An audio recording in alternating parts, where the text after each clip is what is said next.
자, 오늘 이제 우리 또 함께 이제 하나님의 말씀이라고 하는 제목으로 또 함께 은혜를 나누고자 합니다. 우리가 매주 수요일 저녁 이제 웨스트민스터 소유리 문답 이 내용들을 우리 순서대로 쭉 살펴보고 있습니다. 오늘은 이제 하나님의 말씀이라는 내용인데요. 먼저 우리가 그동안 쭉 해왔던 내용들을 한번 간단히 이렇게 되돌이켜 보면 좋겠습니다. 우리 소유리 문답, 지금 이제 오늘은 우리가 89문, 90문 이제 하게 되는데 제일 앞에 있는 제1문 혹시 기억나실지 모르겠습니다. 사람의 제일 되는 목적이 무엇입니까? 라고 이렇게 묻고 있습니다. 제1문에서요. 거기에서 이제 사람의 제일 되는 목적이 뭐냐? 두 가지로 이야기를 하는데 첫 번째는 우리가 하나님을 영화롭게 하는 것이 우리 사람의 목적이고 또 두 번째는 뭐냐면 영원토록 그를 그러니까 하나님을 즐거워하는 것이다 이렇게 이야기하고 있습니다. 자, 그렇게 묻고 나서 이제 이문에서는 그러면 사람이 하나님을 영화롭게 하고 또 하나님을 즐거워하기를 위해서 하나님이 우리에게 주신 규칙이 뭡니까? 라고 이렇게 묻고 있죠. 그럼 그 규칙이 뭐냐? 바로 성경이다 라고 이렇게 답을 합니다. 자, 그래서 3문에서는 이제 성경에 대해서 이제 이야기를 합니다. 그러면 성경이 우리에게 주로 가르치는 게 어떤 내용입니까? 라고 이렇게 묻죠. 거기에 대한 이제 답이 이제 두 가지였습니다. 뭐냐면 첫 번째는 사람이 하나님에 대해 믿어야 할 것에 대해서 가르친다. 하나님은 어떤 분이신지, 하나님은 어떻게 일하시는지 이런 하나님에 대해서 우리가 알아야 할 것을 알려주시는 것이 이제 성경의 주된 내용이고 또 두 번째는 뭐냐면 하나님께서 사람에게 요구하시는 의무, 너희들은 이렇게 해라 저렇게 해라 이렇게 어떤 우리에게 의무를 이제 또 성경을 통해서 일러주신다라고 이렇게 이야기를 했습니다. 이 두 가지 소유리 문답이 이제 그 3문 이후에 4문부터 맨 마지막까지는 이 두 가지를 가지고 이야기를 하는 것이죠. 그래서 4문에서부터 38문까지는 바로 그 첫 번째 성경이 이야기하는 것인 사람이 하나님에 대해서 알아야 할 것, 믿어야 할 것, 그것에 대해서 이제 이야기를 하고 있습니다. 이 부분을 우리가 이제 38문까지를 우리가 편의상 이제 일부, 소유리 문답의 일부라고 이렇게 이야기를 했습니다. 그리고 이제 39문에서부터 맨 마지막 107문까지는 이제 성경이 이야기하고 있는 또 다른 중요한 것, 바로 하나님께서 사람에게 요구하시는 그 의무에 대해서 이제 쭉 이야기를 하고 있죠. 그것을 이제 우리가 편의상 2부, 소유리 문답의 이제 2부다 이렇게 얘기를 했습니다. 그러면 이제 2부로 들어와서 이제 어떤 내용이 나오고 있느냐? 하나님이 사람에게 요구하시는 그 의무, 이게 어떤 식으로 우리에게 주어졌느냐 하면은 바로 도덕법으로 우리에게 제시되었다라고 이렇게 이야기를 했습니다. 자, 그리고 그 도덕법을 요약해서 우리에게 알려주신 게 바로 십계명이죠. 십계명. 우리 출애굽기 20장에 나와 있는 십계명, 그 10가지 계명, 십계명으로 하나님이 모든 우리가 지켜야 할 것들을 요약해서 이제 알려주셨다라고 했습니다.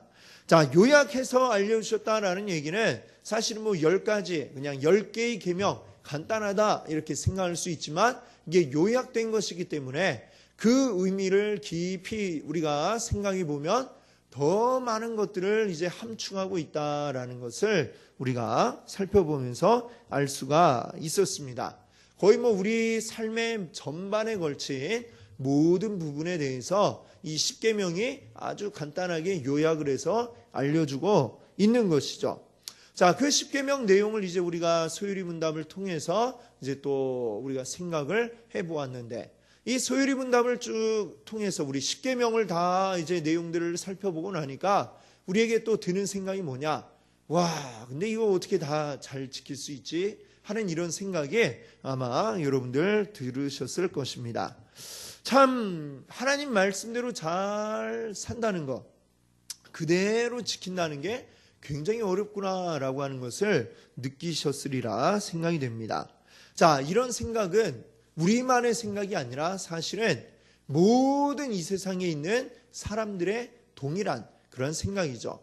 그래서 성경이 이야기하기를 어떤 사람도 단언컨대 이 모든 하나님의 말씀을 100% 완전하게 지킬 수 있는 사람은 아무도 없다. 이렇게 이야기하고 있는 것입니다. 바로 그게 우리 성경이 이야기하는 바라고 하는 것이죠. 자, 그렇다면 이제 또 우리에게 문제 생깁니다. 자, 하나님 말씀이 이렇게 우리에게 지켜라 라고 주셨는데 지키지 못한다면 내가 안 지키는 것이든 못 지키는 것이든 결과는 마찬가지죠. 안 지키게 된 것이죠. 그때에 그러면 이게 어떻게 됩니까? 하나님 말씀을 따르지 않은 것, 이것은 곧 죄다, 이렇게 우리가 이야기할 수 있죠.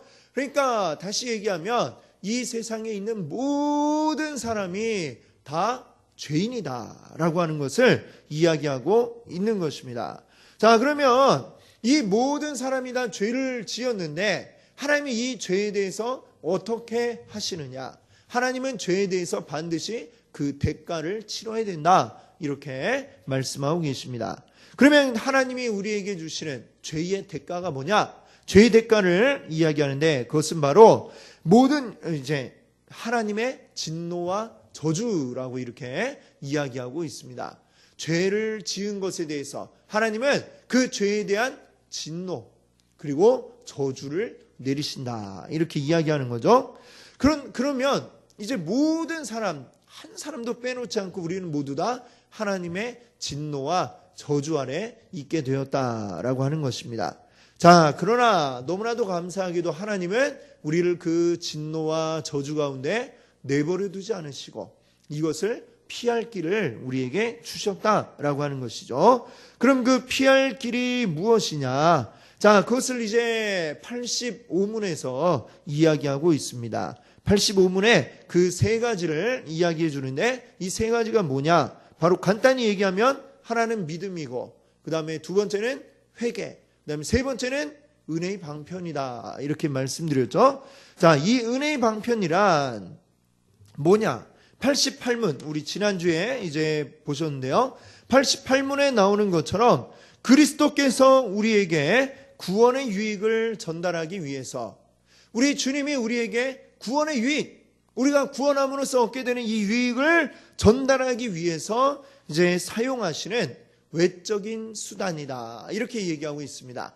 외적인 수단이라고 하는 것은 뭡니까? 외적, 바깥으로 드러나는, 우리 눈에 보여지고 바깥으로 드러난 그런 방법을 우리 주님이 사용하셨다라고 하는 것이죠. 우리가 구원을 깨닫고 구원에 이르를 수 있게 하기 위해서 주님이 사용하신 세 가지, 바로 이게 은혜의 방편인데 이게 바로 무엇입니까? 말씀과 성례와 기도, 이 세 가지라고 이제 이야기를 하고 있는 것입니다. 자, 이 세 가지, 말씀 그리고 성례는 이제 세례와 이제 성례식, 성찬식을 이야기하고 있습니다. 자, 이 말씀과 성례와 기도, 이 세 가지는 사실 우리 교회에 출석하는 모든 성도들에게 굉장히 익숙한 것이죠.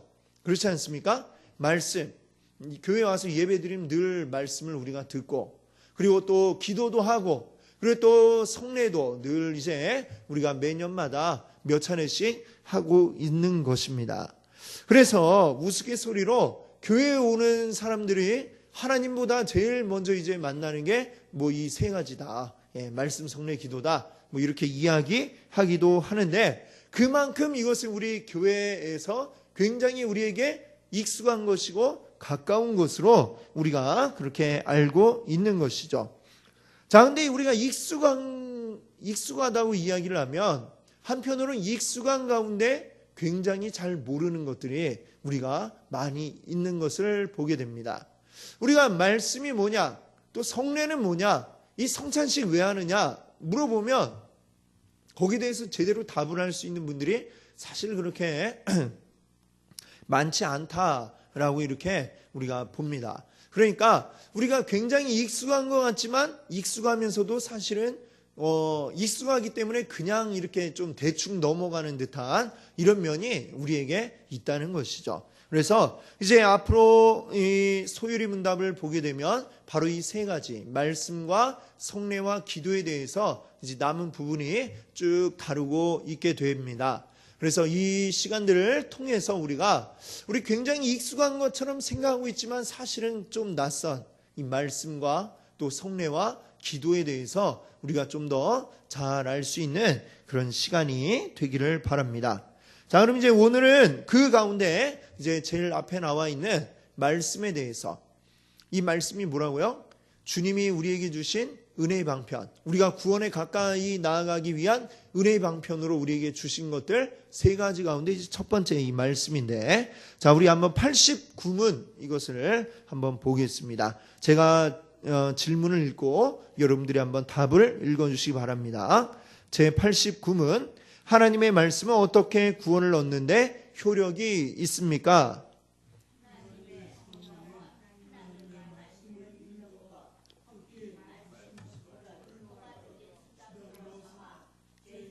깨닫게 하고 회개시키며 또 거룩함과 평안함 안에서 그들을 세우십니다. 이것은 믿음을 통하여 이루어지며 마침내 구원에 이르게 하는 것입니다. 아멘.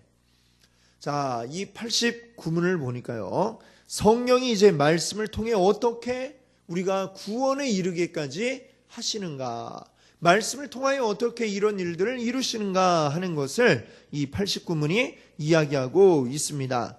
자, 구원에 이르게 하는 효과적인 수단으로 성령은 말씀 읽는 것, 특히 또 뭘 이야기하죠? 말씀 선포, 이것을 그 수단으로 삼으신다라고 이렇게 이야기하고 있지 않습니까?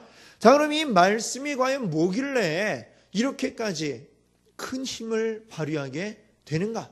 말씀이 과연 무엇이길래 이런 놀라운 능력이 나오느냐라고 하는 것을 우리가 먼저 생각해 보기를 바랍니다. 자, 이 말씀은 그냥 말이나 글이 아니고요, 이것은 하나님의 말씀이다 라고 하는 것을 우리가 가장 먼저 알아야 되겠습니다. 하나님께서 우리에게 주신 말씀, 이게 바로 하나님의 말씀이고 우리가 읽는 성경, 그리고 이 설교 시간에 선포되어지는 그 하나님의 말씀인 것이죠. 자, 이것은 하나님께서 우리에게 주신 것입니다. 성경을 보게 되면 이 참 두껍죠. 이 두꺼운 이 책을 누가 한 사람이 그냥 쭉 처음부터 끝까지 쓴 게 아닙니다.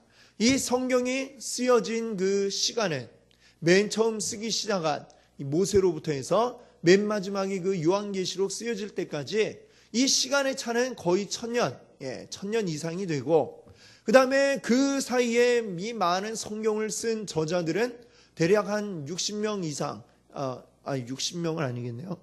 하여튼 굉장히 많은 사람이 이렇게 썼다는 것을 우리가 알고 있습니다.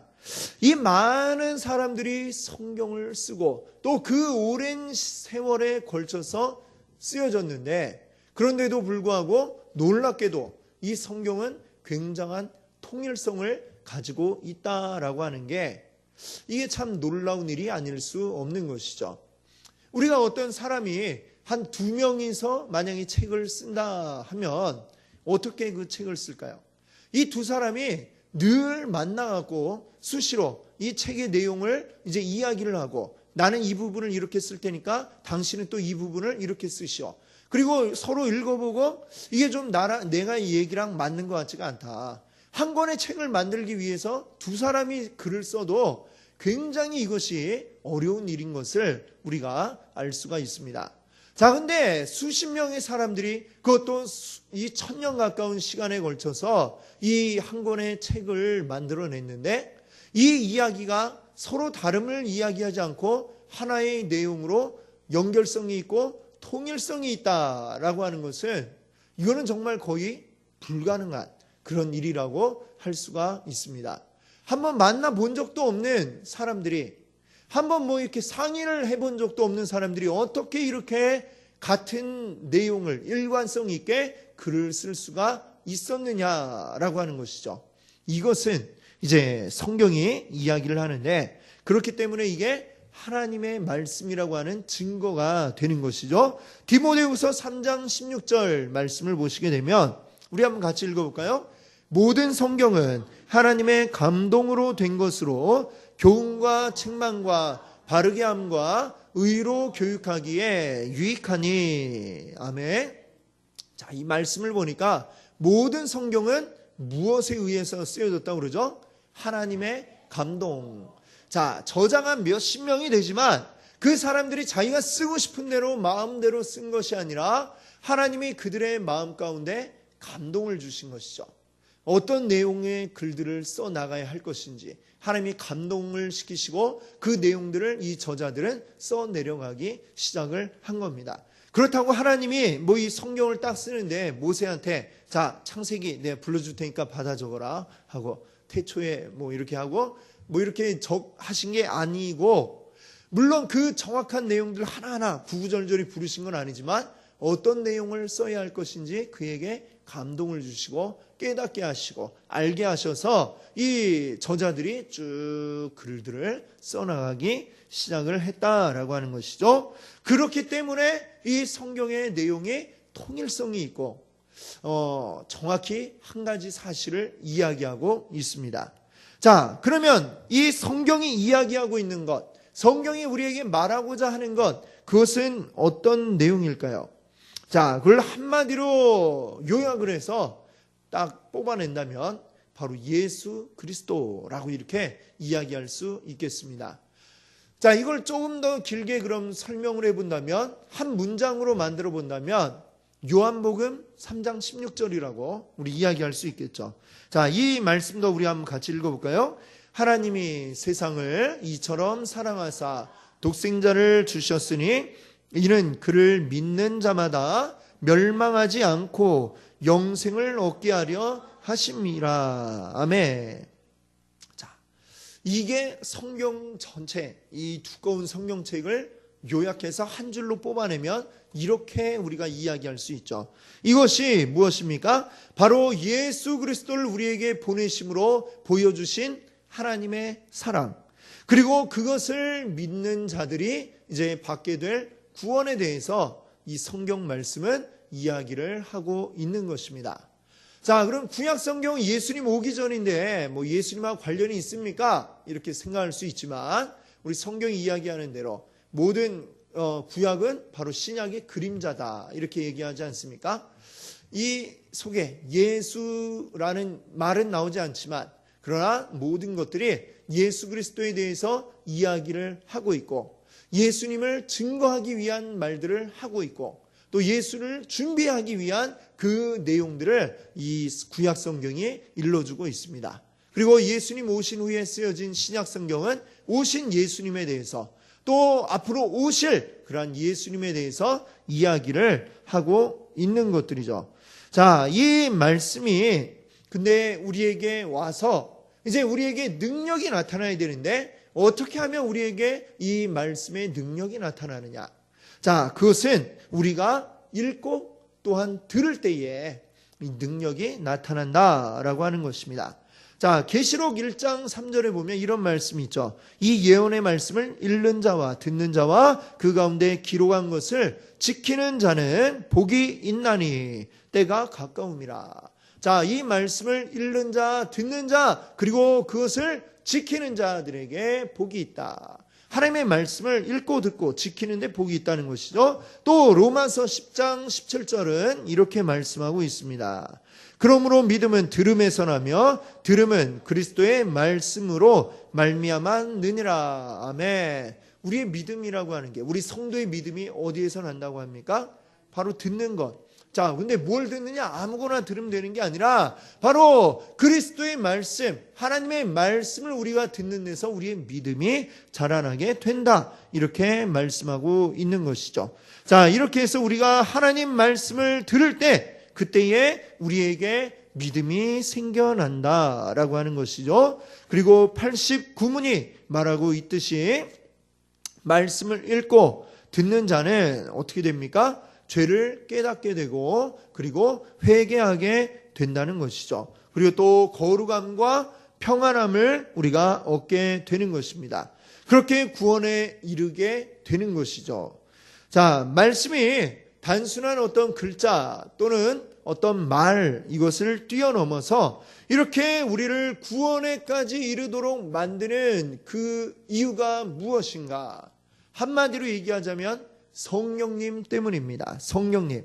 하나님의 말씀을 우리가 읽고 들을 때에 성령께서 우리 안에 역사하셔서 이 말씀이 우리에게 능력이 되게 만들어 주신다라고 하는 것입니다. 성령이 역사하시기 때문에 이 말씀에 능력이 있는 것이죠. 자, 그러면 이 말씀을 우리가 어떻게 읽고 들어야 우리에게 효과가 나타날 수 있겠는가? 자, 이것을 이제 구신문에서 이야기하고 있습니다. 자, 구신문도 제가 질문을 읽고 여러분이 답을 한번 읽어주시기 바랍니다.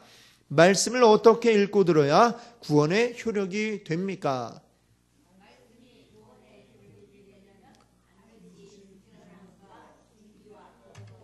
말씀을 읽고 듣기에 참여해야 합니다. 그리고 말씀을 믿음과 사랑으로 받아들여 우리 마음에 간직하고 우리 삶 가운데 그것을 실천해야 합니다. 아멘. 자, 이 내용이 참 우리에게 귀한 내용을 주고 있는데 이것은 무엇을 이야기하고자 하느냐? 말씀에 대한 우리의 자세를 이야기하고 있는 것입니다. 자, 그동안 우리가 개인적으로 이제 말씀을 읽을 때나 아니면 또 지금처럼 우리가 예배에 참여해서 또 말씀을 들을 때 자, 그동안 우리는 어떤 자세를 가지고 이 말씀을 읽고 들었는가라고 하는 것을 우리가 한번 스스로 생각해 보면 참으로 좀 부끄럽죠. 이 구신문과 우리가 비교를 해보면 우리가 많은 반성을 해야 될 것 같습니다. 우리에게 말씀이 우리에게 와서 그 능력이 나타나려면 그 능력의 말씀이 되려면 우리가 어떻게 해야 된다고 이야기합니까? 반드시라는 말이 여기 들어가 있죠. 반드시 부지런함과 준비와 기도로 말씀을 읽고 듣기에 참여해야 한다. 이렇게 이야기하고 있습니다. 자, 물론 우리가 뭐 아예 안 읽는 것보다는 하여튼 어떤 식으로든 읽는 게 더 낫겠죠. 어떤 식으로든 또 읽고 듣는 게 더 낫겠지만 그래도 우리가 이 말씀을 기왕에 읽고 들으면서 그 말씀의 능력을 우리가 맛보고자 한다면 어떻게 해야 되느냐? 준비가 있어야 된다. 준비가 있어야 된다라고 이렇게 이야기를 합니다. 그냥 뭐 우리가 재미있는 소설책 읽듯이 그냥 한번 읽어볼까? 갑자기 생각나서 이렇게 탁 책 꺼내갖고 막 읽고 휙 던지고 이런 책하고는 성경이 다르다라고 하는 것이죠. 그래서 우리가 이 기본적으로 성경 말씀은 사람의 글이 아니라 이것은 하나님의 말씀인 것을 우리가 먼저 알고 그리고 그것을 인정해야 합니다. 이것을 인정할 때에 우리 하나님의 말씀을 우리가 감히 쉽게 생각할 수가 없는 것이죠. 우리 뭐 흔히 드라마 같은데 이제 좀 재미있는 장면 같은데 보면 누군가 이제 전화를 딱 받죠. 전화를 딱 받는데 누구세요? 하고 딱 받았다가 갑자기 사장님이 딱 전화를 했다라는 사실을 알고 갑자기 어떻게 됩니까? 전화를 받는데도 굉장히 공손한 자세로 아유 사장님 하고 허리 숙이면서 이렇게 전화를 뭐 이렇게 재미있게 나오는 그런 장면들 보시죠. 자, 사장님이 이야기를 해도 그냥 직접 앞에 있지 않고 전화로만 이야기를 해도 우리 굉장히 공손한 자세로 아유 전화하셨습니까? 웬일로 전화하셨습니까? 하고 이렇게 자세를 낮추게 되는데 우리가 하나님의 말씀을 우리가 읽고 들을 때에 우리의 자세, 우리 마음 자세가 어떠해야 되겠습니까? 더 공손하게 또는 준비된 우리 마음 자세를 가지고 이 말씀을 접할 수 있어야 그때에 하나님의 이 말씀의 능력이 우리에게 나타나게 될 줄로 믿습니다. 아멘. 자, 기본적으로 우리가 성경을 읽을 때나 또 우리가 이 예배에 참여해서 또 설교 말씀을 들을 때에 다 동일하게 이 이야기가 해당이 되는 줄 믿습니다. 오늘 이 설교 말씀은 이 설교 시간에 이 말씀을 증거하는 것은 무엇입니까? 성경에 있는 하나님의 말씀을 우리 성도님들에게 풀어서 이제 알기 쉽게 말씀을 전하는 것이 바로 이 설교 시간인 것이죠.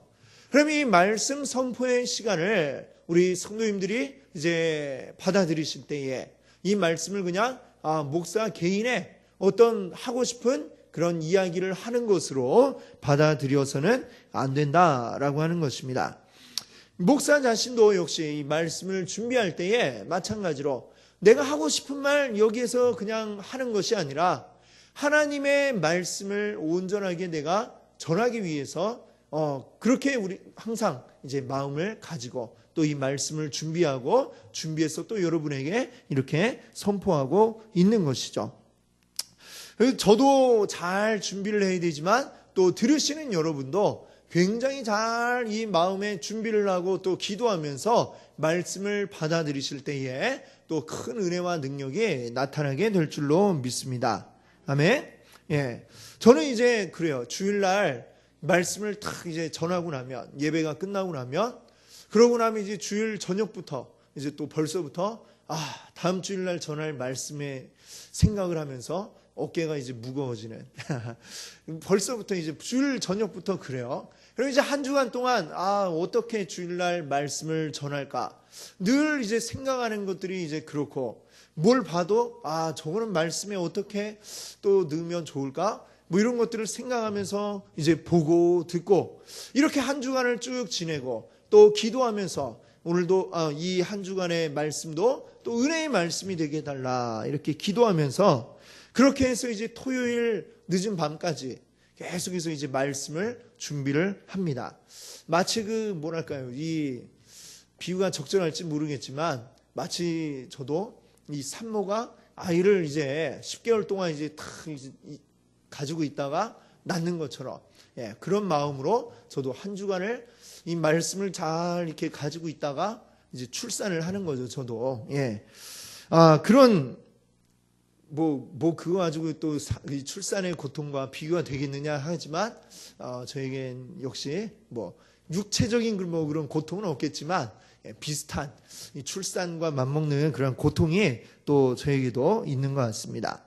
그러니까 하여튼 이 정도로 정말 애를 써서 이 말씀을 탁 토해 놓는데 우리 성도님들께서도 너무 편하게 이제 탁 들으시고 그러면 저 입장에서도 좀 왠지 서운하고 그러니까 이 말씀을 여러분들이 좀 눈을 초롱초롱하게 뜨고 막 이렇게 말씀을 스폰지가 물을 흡수하듯이 이렇게 흡수하시는 모습이 또 보이면 제 안에서도 또 더 큰 힘이 나서 또 더 열심히 말씀을 또 증거할 수 있게 되고 그런 것 같습니다.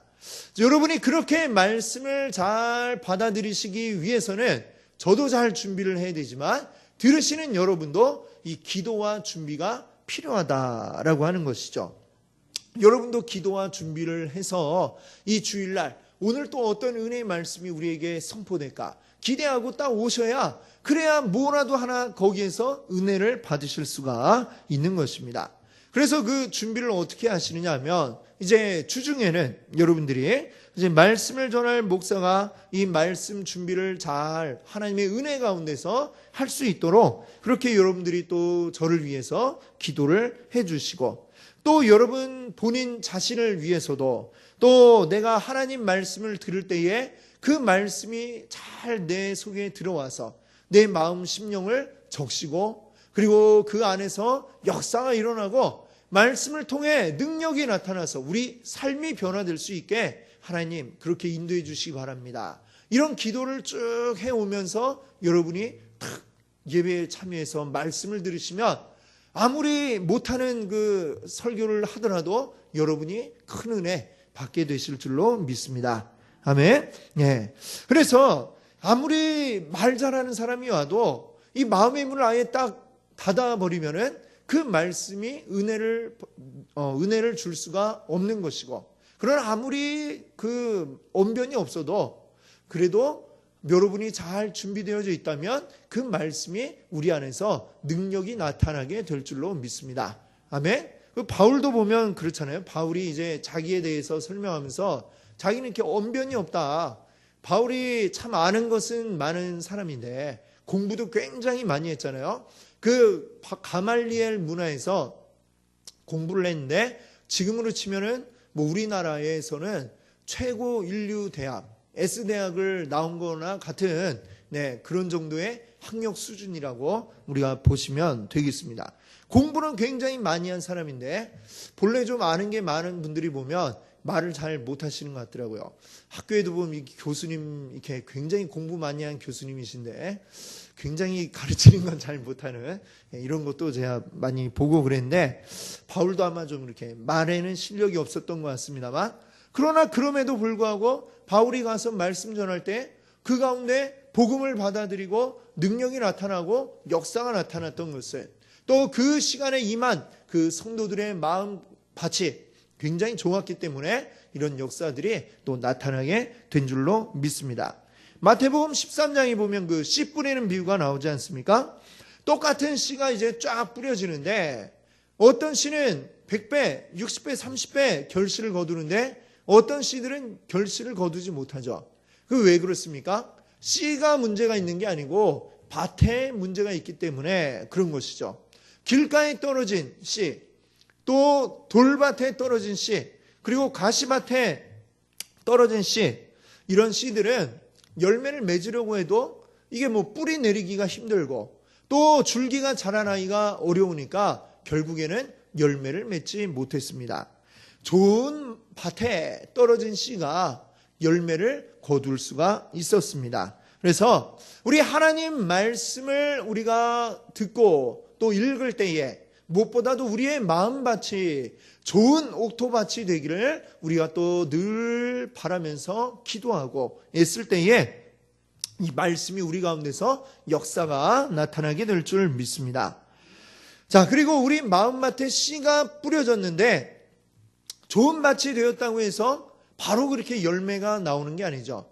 이게 뿌려지면 이 뿌려진 후에 또 잘 가꿔줘야 이 뿌리를 내리고 또 씨가 싹을 틔우고 또 자라나서 열매를 맺게 되는 것입니다. 계속해서 물도 주고 또 혹시 잡초가 거기 나오면 잡초도 뽑아주고 또 양분이 부족하면 비료도 주고 퇴비도 주고 이런 잘 이 마음밭에 계속해서 정성을 쏟아주어야 이것이 온전한 열매를 맺게 된다는 것이죠.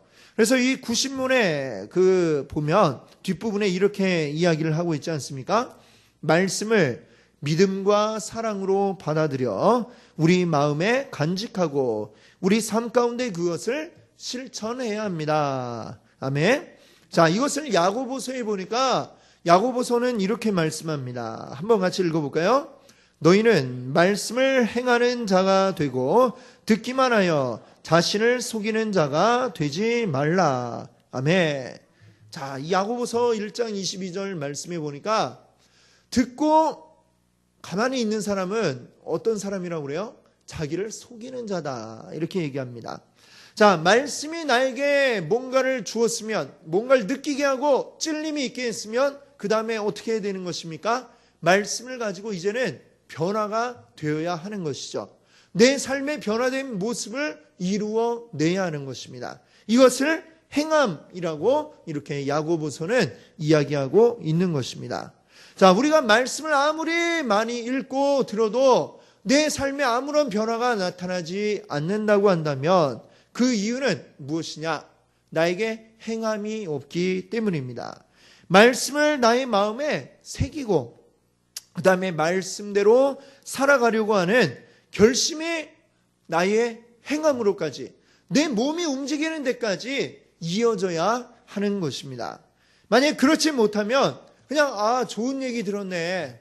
뭐 TV에 뭐 무슨 아침마당에 무슨 유명한 사람 나와갖고 좋은 얘기하면 맞아 고개 끄덕끄덕 하듯이 그저 그냥 좋은 얘기 한번 듣고 끝난 것으로 마는 것이지 이 말씀의 능력이 나타날 수가 없는 것입니다. 말씀의 능력이 우리에게 나타나려면 이 말씀이 우리의 삶 속에 변화를 주고 내 삶의 행동으로 나타나는 데까지 이어져야 할 줄로 믿습니다. 이것은 물론 쉬운 일이 아니죠. 쉬운 일이 아니기 때문에 정말로 우리의 피나는 노력이 함께 동행되어야 하는 것입니다. 우리가 세상 가운데 살아갈 때에 말씀대로 살지 못하게 우리를 가로막고 우리를 넘어지게 만드는 것들이 얼마나 많이 있습니까? 그러나 그것들과 우리가 맞서야 하는 것입니다. 말씀이 나에게 깨우침을 주었을 때 이 마음에서 이제 우리의 행동으로 이어질 수 있도록 우리 이 세상의 모든 우리를 방해하는 것들에 우리가 맞서서 그것들을 이겨내고 이 말씀을 이루어낸다면 우리 삶에 매일같이 하나님의 말씀의 능력이, 말씀의 역사가 나타나게 될 줄로 믿습니다. 이 모든 것들을 여러분들이 함께 경험하게 되실 줄로 믿습니다. 아멘. 자, 이제 오늘 말씀을 정리하겠습니다. 우리 모든 성경은 이게 다 누구의 말씀이라 했습니까? 하나님의 말씀. 우리가 온전하게 이것을 하나님의 말씀으로 믿는 것이 우선 가장 중요합니다. 그리고 하나님의 말씀에는 힘이 있고 능력이 있습니다. 바로 성령이 이 말씀을 통해 우리에게 역사하시기 때문에 그렇습니다. 이 세상에 어떤 훌륭한 사람이 쓴 책도 그런 힘은 없고 그런 능력이 없습니다. 그러나 오직 성경 말씀에는 성령이 역사하시는 능력이 있는 줄 믿습니다. 우리가 이것을 믿고 말씀을 읽고 듣되 이 준비를 하고 우리가 말씀을 읽고 들어야 한다고 말씀드렸습니다. 우리가 늘 주님 앞에 기도해야 되겠습니다. 말씀 읽기 전에 기도하시면서 자, 말씀을 깨닫게 해주시고 말씀을 온전히 볼 수 있는 눈을 주시고 말씀 속에 역사하시는 하나님의 음성을 들을 귀를 열어주시기를 우리가 위해서 기도하면서 이 말씀을 우리가 듣고 또 읽기를 바랍니다. 그 가운데 하나님이 또 우리에게 깨닫게 하시고 은혜 주시는 줄 믿습니다. 그리고 하나님이 우리에게 깨닫게 해주실 때에 우리 그 깨달음을 가지고 내 마음에만 가만히 넣어두려고 하면 하루 지나고 이틀 지나면 다 까먹게 될 수밖에 없죠. 기억도 안 납니다. 막 주일날 말씀드렸는데 너무나도 아멘 아멘 하면서 은혜롭다 이렇게 생각을 했는데 그날 저녁에 집에 가서 이렇게 누워보면 생각이 안 나는, 이게 우리의 현실이죠. 이 말씀을 우리가 우리 삶에서 능력 있는 말씀이 되기 위해서 우리가 실행해야 됩니다. 우리 행함으로 이어져야 하는 것이죠. 그래서 행함을 통해서 말씀이 우리 가운데 역사하시기를, 말씀이 우리 삶 가운데서 능력을 나타내 보이시기를 우리가 함께 이루어갈 수 있기를 바랍니다.